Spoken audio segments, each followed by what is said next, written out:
Hello everyone, welcome back to our channel Priyanshika vlogs. ఈ ఇంట్లో మీ అందరూ కూడా మీ ఫ్యామిలీ మెంబర్స్తో వినాయక చవితిని బాగా సెలబ్రేట్ చేశారనుకుంటున్నాము. మేము మా ఇంట్లో ఇలా సింపుల్గా సెలబ్రేట్ చేసుకున్నాము. అసలు వినాయక చవితిని మనం ఎందుకు సెలబ్రేట్ చేసుకుంటాము అని చాలామందికి తెలుసు అనుకుంటాను. తెలియని వాళ్ళ కోసం, చిన్నపిల్లల కోసం నేను ఈరోజు ఈ వీడియోలో వినాయక చవితిని ఎందుకు చేసుకుంటాము అని చెప్దాం అనుకుంటున్నాను. చెప్పు, జై బోలో గణేష్ మహారాజ్కి జై చెప్పు. వినాయక చవితి అంటే వినాయకుడి బర్త్డే అందరికీ తెలుసు కదా. సో ఒక బర్త్డే రోజు వినాయకుడు ఏం చేశాడంటే, బర్త్డే అంటే ఏంటి, ఇంట్లో అమ్మ వాళ్ళు, రిలేటివ్స్ అందరూ మనకి ఇష్టమైన ఫుడ్స్ ఐటమ్స్ చేసి మనకి పెడతారు కదా.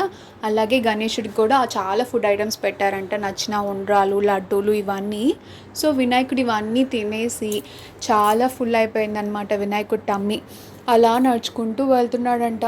వెళ్తే వినాయకుడి వెహికల్ తెలుసు కదా, వినాయకుడి వాహనం మూషికరాజు మీద అలా వెళ్తున్నాడంట.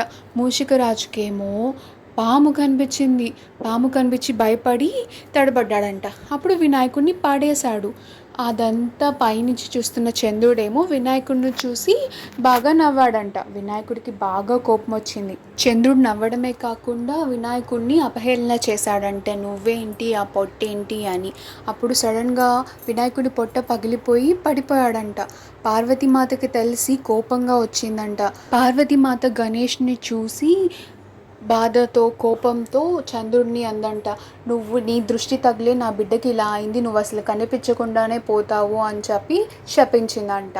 ఈలోపు చంద్రుడు కనిపించకపోతే మనకి చాలా కష్టమైద్ది కదా. సో మిగతా దేవతలందరూ వచ్చి పార్వతీమాతని వేడుకున్నారంట. ఈశుడు కొంచెం సేపటికి నయమయ్యి లేచున్నాడంట. ఆ తర్వాత పార్వతీమాత కోపం కూడా తగ్గించుకొని, నువ్వు ఇంత అందంగా ఉన్నావనే కదా నా బిడ్డని ఇలా అన్నావు అని చెప్పేసి, చంద్రుడు రోజు రోజుకి తగ్గుతూ ఉంటాడంట కాంతి, అలాగే రోజు రోజుకి పెరుగుతూ ఉంటాడంట. ఇట్స్ ఎ సర్కిల్ లాగా. మనకి అమావాస్య వస్తుంది కదా, దీనివల్లే. అలాగే ఈ చవితి రోజు, వినాయక చవితి రోజు నిన్ను ఎవరైతే చూస్తారో నీ వల్ల వాళ్ళు నిందల పాలవుతారు అని చెప్పిందంట. అంటే నువ్వు ఏం చేయకుండానే వేరే వాళ్ళు చేసిన దానికి నిన్నే అంటారు అందరూ అని చెప్పి శపించిందంట చంద్రుణ్ణి.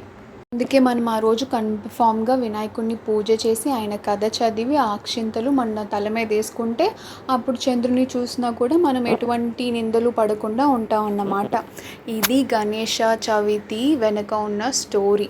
కూడా మీ ఇంట్లో గణేశుడి కథ వినేసి చక్కగా అక్షింతలు నెత్తి మీద వేసుకొని ఫుల్గా ఇంట్లో వండిన వంటలన్నీ తినేసి ఎంజాయ్ చేయండి. అలాగే మీకు ఈ వీడియో కనుక నచ్చితే please do like, share and subscribe to our channel. Thank you.